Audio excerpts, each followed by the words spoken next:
Mindset Mashup podcast here. We are with an episode, and today I'm spending 5 minutes with the amazing Verona Rose. You likely seen her on TV, either hosting, you might have seen her on the series Top Boy, but listen, she's going to bring the heat today. And for those of you that are here, welcome. 5 minutes with is a series about basically interviewing some of the UK's most known and loved individuals, and we're going to hear what they have to say about mindset. So subscribe to the channel, and yeah, I hope you enjoy it.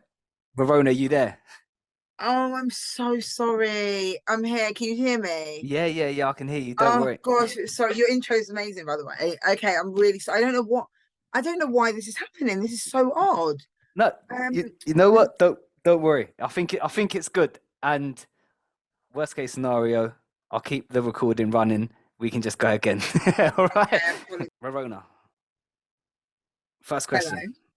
Welcome, and thank you for your time on the podcast. I really appreciate Thank it. you for having me. I think this is a great platform, so I feel honored to be here. Thank you so much. Oh, pleasure. God bless you. So the first one is obviously the whole platform is about mindset, business, entrepreneurship, performing, whatever industry is about unleashing the maximum potential that we have as humans. And I'm wondering for you, what is the most important part to you about developing a positive mindset? Mindset. Okay, so I would say for myself, I like to practice gratitude. So sometimes people say to me, "Oh, you're always saying you're thankful for this and you're thankful for that," but I genuinely am, and I think that, and I wholeheartedly believe actually that the more that we look at our surroundings, the things that we have, the people in our lives, our achievements, and we are genuinely, wholeheartedly grateful, thankful, and show gratitude, I feel that that definitely helps to set a positive mindset. It helps you to not compare yourself to other people as well. When you say, "Do you know what? This is what I have. I'm happy within myself. I love who I am. I love my family, my partner, my siblings, or whatever." I think that definitely plays a strong part in having a positive mindset. Definitely when, especially in my industry, I think sometimes people can get bogged down and think, "Oh gosh, I'm not booking any work," or I want to do this. And I think you have to just look. You can look at where you were 5 years ago and see the growth. But definitely, sorry, I'm going around in circles. But yeah, I think having gratitude for everything we have. The food that we eat, electricity, any money that we have, money that we make, love, friendship, companionship. I just think, yeah, I think that helps to set a positive mindset. No, and it's key, isn't it? Because I think as humans, we're so programmed to always worry about the things that we haven't got. And I think Exactly. just having that moment to be like, nah, do you know what? I've got a roof on my head. I've got a lecture. I've got a partner. I've got this. It just gives you a moment to Exactly. go, nah, do you know what? Actually, I'm blessed. I'm blessed and I'm thankful for this. And I really like Exactly. that you said that. And for anyone that's listening, maybe this is your sign just to go and take a bit of moment and just get grateful. Even if you do it every day, just do it again. Just do it again right now. Yeah. And the next one, Verona, is in the industry that you're in, and pretty much anywhere in the world. I think self belief has such an important part to play in anything that we do, and I think it's so important. And I'm wondering when you hear the word self belief, how has self belief played a part in where you've got to today? Ooh, that's a tough one. I think it's played a massive part. I think for the longest time I was very insecure. I mean, I still deal with that now. Low self-esteem. I don't know if that's because of my upbringing. I went to school where I went to school, growing up, being the only black girl, leaving school, and then realizing, oh my gosh, I didn't realize that I was the only black girl. I went to the Brit school at 16, and then people were like, "Why do you sound like that? Oh my gosh, you're like," and that was the first time I was like, "Oh my gosh, this is an issue that I was the only black girl in my school." I had no idea. And at first, I let that really take hold of me, and I felt like I had an identity crisis almost. I didn't know who I was. I wasn't black enough. I didn't know how to be black, and all of these things. And then I just had to say to myself, um, I said to myself, when I walk into a room, when I do certain things, even if I don't feel confident, I need to act like I feel confident. And I actually started this little program that I was running myself called Act Confident, Be Confident. So I felt the more I would act confident, eventually that confidence came, you know. So now I feel confident going into a room. I think with everyone, occasionally, things like imposter syndrome will seep in. You know, we're just human.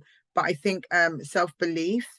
I think self doubt can be very, very dangerous and hinder us massively. It can stop us from achieving our wildest dreams. It can stop us from even attempting to do something we want to do because we don't believe in ourselves. So I think having self-belief can really, it's easier said than done, having self-belief, but I think it can really, really help to push you or push one in the right direction. And if you don't have that self-belief yet, just kind of fake it until it comes. How would you mentioned about sort of like walking into a room with confidence. What's that one practical thing someone could do to just try and fake that confidence, try and create, like I want to use the word create, like create that confidence in themselves when they get into a room or when they're going into a space they might feel uncomfortable? I think definitely having I think so giving eye contact is a very important thing, when you're talking to somebody. I think definitely stepping out of your comfort zone, to challenging yourself. I feel personally that the areas that I've always grown in is when I'm like, okay, I'm not very good at this, but I really want to be good at that. So I'm going to put myself in a situation that I'm really uncomfortable in, and then hope for the best, see what happens, and then you go in that situation again, you feel a little bit more confident, and then you go in again, and until you just feel completely comfortable. So I think, yeah, I definitely think challenging oneself and stepping out of your comfort zone can help you to Grow, to be work. more Yeah, positive, to develop beautiful your work. mindset. That's the word. And Exactly. I think you're right. You can't grow in the comfort zone. You can't be growing in the Exactly. comfort zone, right? Exactly. And the last one, Verona, is I hope now you watch a few more of the 5 minute series. You're now on it, so I'm very grateful to you. Yay, Um, thank you. who would you like to see me interview for the next 5 minutes with? Somebody that I find really, really inspirational, and I've met her a few times. She's spoken to me, given me a couple of words of wisdom, and just really made me feel like she gets it, and she's a genuinely beautiful person. You meet loads of people in life, and this I feel like I'm a very good judge of character, and I feel like Judi Love is just such a genuinely beautiful person from and I think she'd be great to give some wisdom and some insight to people that are looking for some inspiration. I think she'd be great. Yeah. That's perfect. And where can people find you? Where can people find you on So Instagram or TikTok? yeah, so I do use TikTok. I'm not very good on it, but I'm on everything like Twitter and Instagram as the Verona Rose. So Tango Hotel Echo, the Verona Rose. Perfect, perfect. I'll put that in the description. Verona, thank you for your time. For those that are listening, thank you. Subscribe, like, comment, go share with a friend. God bless you. Thank you. We'll see you next time. Let's go.